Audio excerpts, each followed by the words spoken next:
If you have ever come across a pattern where there is a stitch that is defined differently but achieves the same result as something you've done before, you're not alone. Sometimes designers will select a method because they really like the way that it looks, but we have to keep in mind that they like the way it looks with their knitting style and with the yarn that they are using for the project.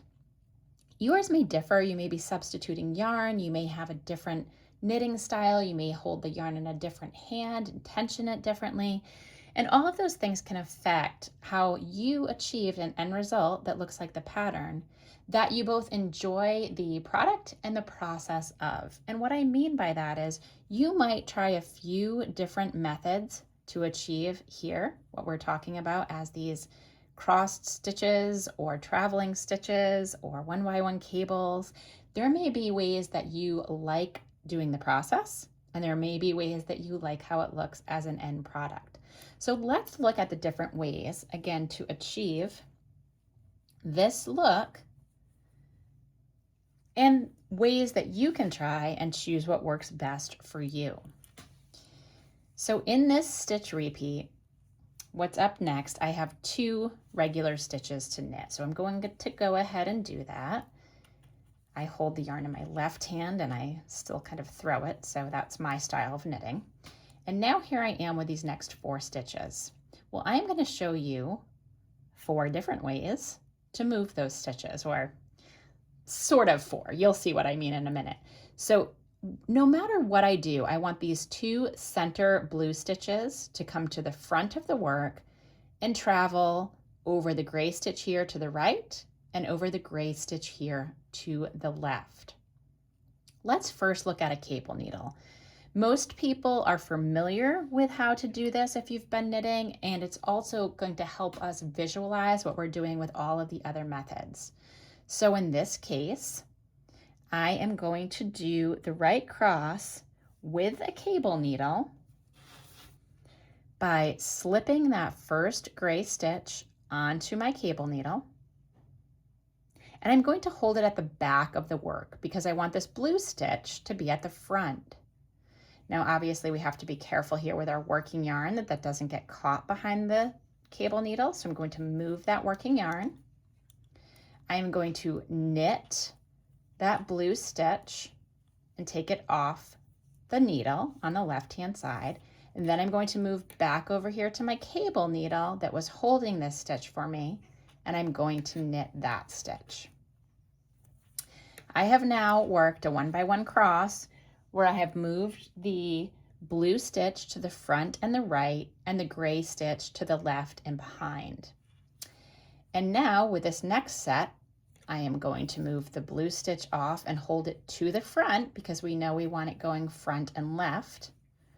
I am going to work the gray stitch as normal. And then I'm going to work the blue stitch as normal, but off of the cable needle. So what I have now achieved is that, oops, I forgot to take it off there. Okay. I have now achieved moving those blue stitches, one to the right, one to the left, and both at the front of the work with a cable needle. Now in a pattern like this, that's going to slow you down quite a bit depending on how fast you are with a cable needle, but you might prefer the look and you might not mind it slowing you down. So that is one way to work these stitches. Now I have 2 stitches here to work regularly. And then again, I am back at this set of 4 stitches. So let's look at another way to work them. I can work them without a cable needle. So I can do that by taking my right hand needle into the second stitch on my left hand needle first, keeping it in front of this gray stitch, but bringing it in the back to knit, pulling that knit stitch back through, but not removing any stitches from my left hand needle. Then I knit the gray stitch regularly, and with 2 new stitches on my right hand needle, I remove the 2 stitches on my left hand needle together. Now I have achieved the same thing as I did with a cable needle, but without a cable needle. And we're going to do the same thing over here in a way. I'm going to show you a few different ways to do these, so stay with me.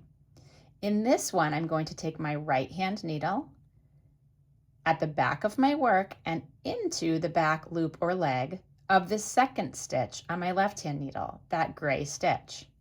I'm going to knit it through the back loop or leg and pull it through, but not remove it from the left hand needle. I'm then going to work the first stitch, the blue stitch, regularly through the front.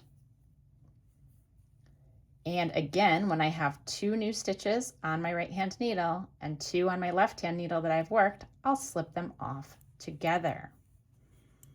Okay, so now you can see, similarly, I have my blue stitches traveling to the front right and the front left, and the other 2 stitches have been worked. Now that we have looked at working these crosses with and without a cable needle, let's look at yet another way that is the fastest, but is a little bit different. Okay, we're knitting those 2 stitches by themselves in between. And here we are at our 4 stitches where we want the blue to go to the right in front and then to the left in front. This is probably the fastest way for many people. We are going to knit these first 2 stitches together, but not take them off the left hand needle. And now we are going to knit only into the first stitch, the gray stitch.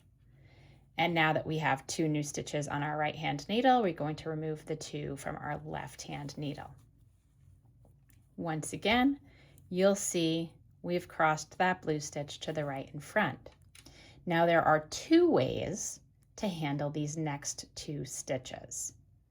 Probably the fastest is almost like the mirror to what we just did, which is we are only going to knit into the gray stitch through the back loop from behind first and leave that on the needle.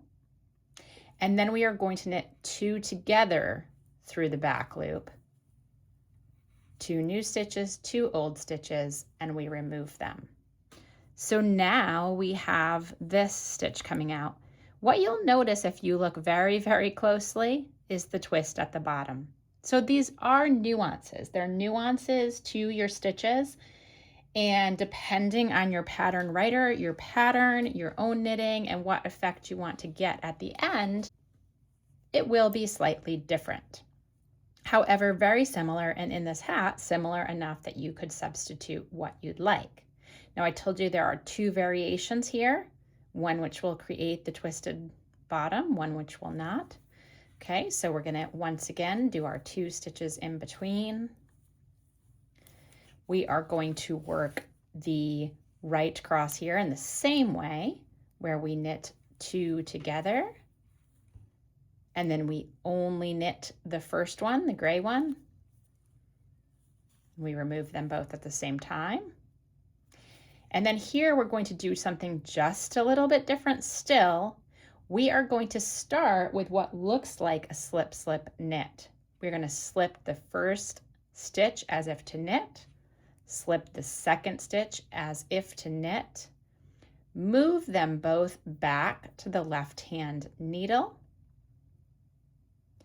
And now we are going to knit the second stitch from behind through the back loop and together through the back loop.